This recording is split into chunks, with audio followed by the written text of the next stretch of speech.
update dito sa Naik Kabuko 13 Road, no.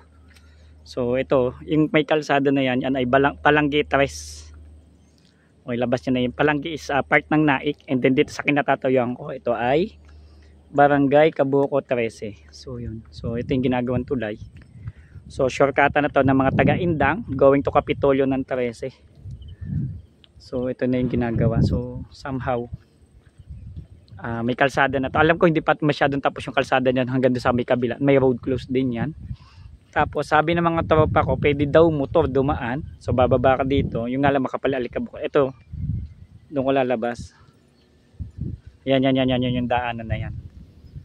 So ang labas niyan ay papunta ng Naik. So yan, si Ruel, nilakad niya. So okay. So yan. So yun yung update. Ito yung papuntang 13 proper, Kapitolyo. And then ito papuntang Naik. Okay, sige po.